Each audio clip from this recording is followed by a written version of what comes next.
Welcome in, everybody. I'm Joey. So the Formula Mazda hopper is wild. It's basically Mario Kart, but slightly more realistic. Now, we're going to go a little bit out of order because I just wanted to show you guys these first two races right up front because it's just a bunch of professionals out here, and I don't mean that sarcastically at all. Everyone in this race is just insanely good. So this first race up is Eaglerock. It's the reverse variation with the bus stop chicane, so we're bound to get a bunch of crashes in here, and well, can't say I didn't warn you. Right off the bat, here you go. This guy doing his best impression of a bullet with no brakes. Somehow I make it out of there in one piece. It's not the last time we'll see some crashing in there though. For now, we push on, and I realized this could very well be the first time I'm putting an oval race out onto the channel, because back on Forza Motorsport 7, the oval races were kind of boring, you know? We would always get Homestead, Daytona, Indy, but online, after one lap, everyone pretty much just settled into the positions that they were going to finish in, unless everybody started taking each other out. Which, let's be honest, happened pretty often, and I probably caused most of them, but now that slipstreaming is a thing and drafting is actually pretty efficient, these races are fun. You have an opportunity to make a pass on every straight, every turn. It's a really, really good time, and I'm just excited to enjoy these races again. Alright, lap 3 already in the top 10. Let's see what we can do. Coming up on the bus stop again, Elite Racer comes down from the banking, nearly crashes me, and I get the pass on him. I think the jury is still out on the Elite part. Oh, that was Elite. 360. Totally pointless, but also completely worth it. So, lap 4, start of lap 4, we are in 7th place, just getting ahead of 8th. The two guys up ahead making some contact, forcing themselves wide and leaving some space on the inside for me to slot up into. That makes it a top 5. We've got a chance at a back to front here. Into the bus stop, 4th place left a little bit of space on that curb, so I tried to take it, made a little bit of a collision there, but no penalty was given. So, you know, if the penalty system here on Forza doesn't think it was a penalty, well, it couldn't have been. It is all-knowing, the most advanced system of all time, and you cannot refute it. And here we go again, this time looking for a move on 3rd place, getting the cutback and coming out of the bus stop, getting the move done. Top 3 position on the podium now, lap 6. Looking up the inside of 2nd place. There you go. Overtake done. Please step aside, sir. Mediocre driver coming through, and now we can try to catch 1st place. Not before. We got another bullet coming right through the bus stop. I think I gotta stop calling it the bus stop. It's the fucking shooting range is what it is. Everyone's dying over there. They're getting shot.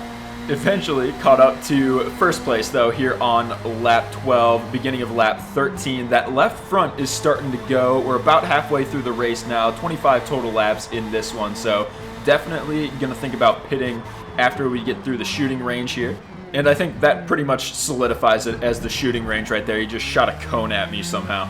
And shout out to channel legend Jed. Perfect timing sending that message to get in the video as I'm getting into 1st place and heading into the pits. The leader is staying out though, so that's a clue he's probably on the hard tire. I am on the mediums, of course, doing the one-stop medium. It seemed to be a pretty good choice with that first set going off right around halfway through the race. Now the 2nd set should take me all the way to the finish line. Fingers crossed. Back out onto the banking now, trying to use up all that drafting possible as we're coming up onto the straight, right behind 8th place.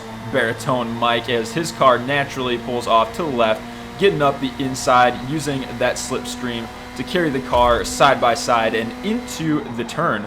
We collide a little bit, and somehow I'm the one that ends up getting the half-a-second penalty for that. Meanwhile, this guy's nearly got 5 seconds already, so Forza just spreading the love. Everyone, a penalty. You get a penalty, you get a penalty. Forza being the Oprahs of penalties. A few seconds later, that guy just spun out anyway, so I guess it really didn't matter in the end. That was funny as hell. A bunch of the guys who must have been running the hard tire pit late, which put me up into 2nd place. We just got the pass on 1st place there, who was probably on the hard tire and really struggling with tire degradation there, going pretty slow on the banking. And eventually, it ended up being a 1st place all the way back from 23rd. It wasn't a full lobby, but hell, I'll take 22 positions gained any day. And now, this next race quite possibly could be the worst bit of content I will ever show you on this channel. So get a barf bag ready. We're all going to vomit together. things really started to go haywire. Lap 3, I started in P3. We got a battle up front between the 4 of us now. Some harmless contact going down onto the straight, getting a warning for it, but the official can screw off as far as I'm concerned because I get shoved and somehow I get a half a second penalty for it. So at this point I'm just thinking, okay, it's only half a second, it's not the end of the world, there's plenty more race to go, until this guy goes up my inside, pushes me into the guy on the outside, we go spinning, and then Forza says, screw you. Handed me 4 seconds of bullshit for that one, and then, oh man, yeah, I just kind of found myself on the racing line there, and some guy came along and pushed me to the side like snow to a plow. And what do you know, only a couple of laps later, these two geniuses get in a fight, and I get hit by a stray fist. Oh, another 4-second penalty? That's great. I would rather be waterboarded than finish this race, but I'm gonna do it because I have no self-respect. So here we are, lap 7. This guy loses traction, hits me. There's another half-second penalty. At this point, just keep it tallied up, you know. Let's just get kicked out of this one. Why not? Then lap 9 of this heavenly race comes around. Turn 2, I get spun again by a guy taking just about the narrowest line possible. I can confirm for you all, I have been flicking off my computer screen for just about this entire race. Double bird. One bird won't do. It needs the double. Right there, I just gave myself another 8/10 for going off the track, because why the hell not? And then eventually, this hellhole finished.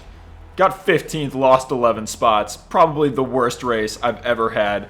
I'm going to go kick the race official's door in and break some computers after that one. Absolutely disgraceful. There must be some sort of corruption here. I mean, I paid them off. This shouldn't be happening. Anyways, hopefully my under-the-table payments start helping me out here at Watkins Glen. Starting P1, it was a pretty good qualifying session, and around turn 1, we're going to hold that top spot, getting through nice and easy.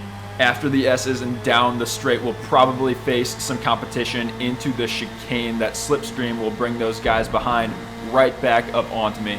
So here we are, top of the hill, straightening it out. Twisted Trey right behind, only a 10th, getting a bump. So maybe he's trying to bump draft. Either way, I am going to stay defensive.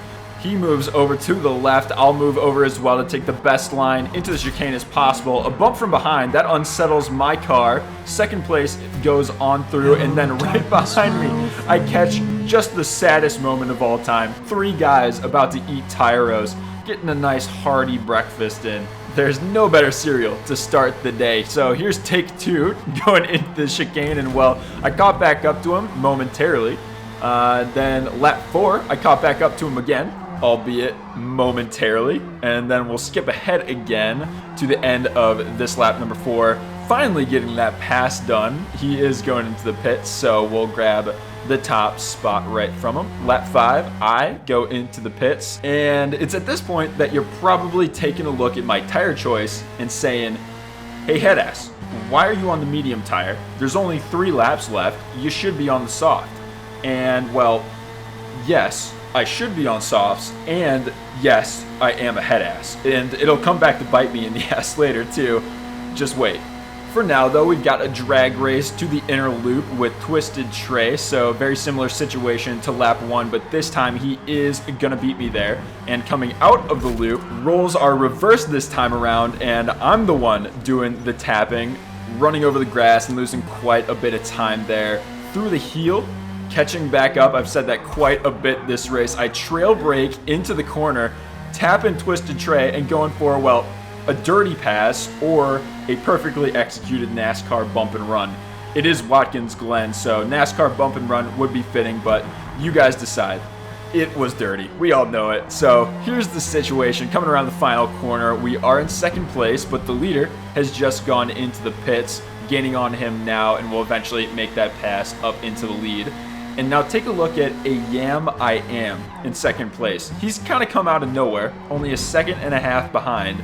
And I have a feeling he's on the soft tire because lap 7 comes around and he's on my ass already. Regardless of what tire, based on this guy's pace alone, I can tell he's pretty quick. It's going to be tough to hold him off playing defense for an entire lap. But let's see what happens. It's going to be a 1v1 up here. Third place looks to be about 5 seconds behind, and fourth place a 13 seconds behind. So we've got a nice gap. Even if we do start battling, Hopefully we've got a big enough gap to hold 3rd and 4th place behind. A Yam I Am though, great name, wasted no time. Dr. Seuss up here, very quick, turn 1, final lap, making that pass and getting it done. I've got the slipstream though, so this is a new position for me, being behind on the straight. Let's see if I can take advantage of this, going into the inner loop.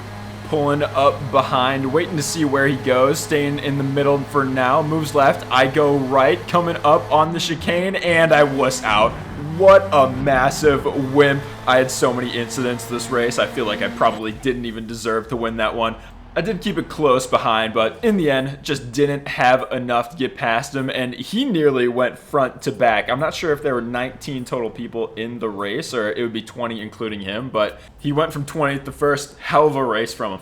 Alrighty, let's finish this video off at Mid-Ohio, one of the new fictional tracks. So this will be the first time I'm running Mid-Ohio, online at least. I did do some rivals before the race to get a little more familiar. And quite a few of you guys in the comments that are new to Forza, which, by the way, welcome. Congratulations on raising your blood pressure. But you guys were asking if I could share some tips. How do I get better? How do I know where to brake? And my answer always is Rivals mode. For those of you guys that might not know, it's basically a time attack mode, so you're competing against all the people around the world to set the fastest lap times.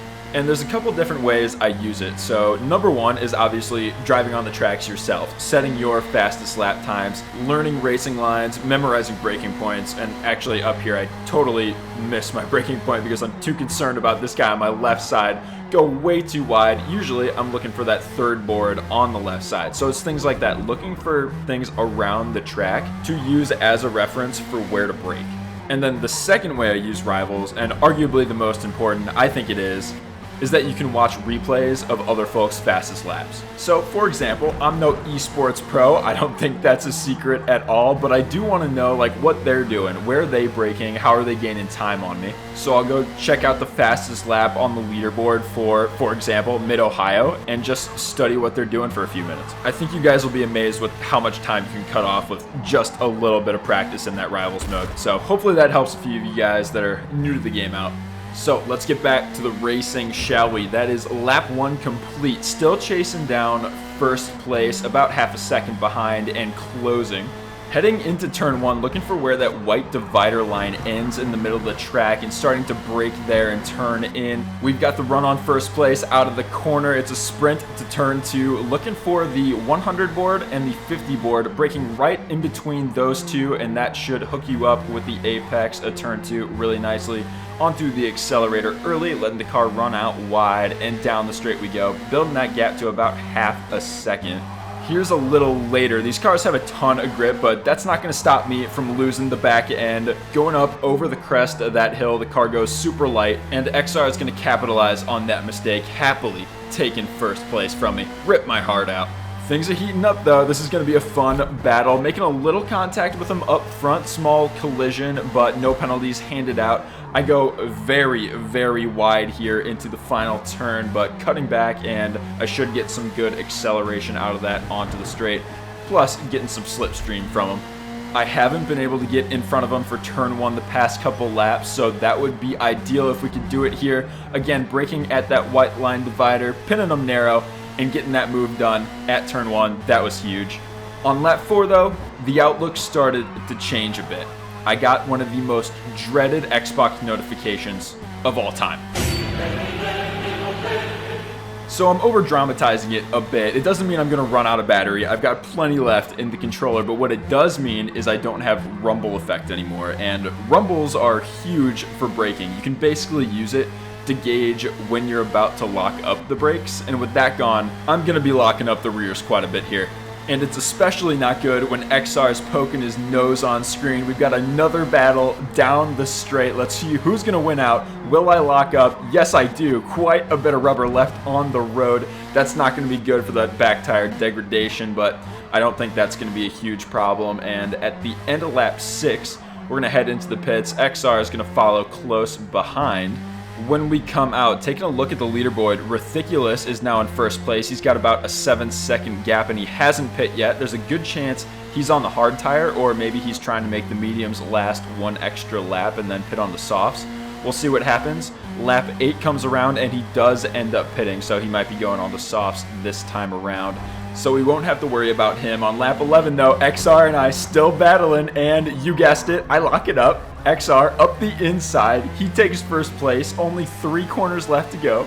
Earlier, he got himself a 4/10 penalty, so while it'd be ideal that I was ahead, I only have to stay close behind. Around the left-hander, we both end up going wide. The off-track penalties are calculating, I end up getting nothing, and he ends up somehow getting another 4/10. But the gap is at 5/10, it's still gonna be a close one. Down the straight, that goes down to 4/10, it looks like I've got it. And across the line, let's take a look at the results. So I won it by 4/10 and some change, which means if he didn't end up getting that penalty, I still would have won it, but only by 0.03 of a second.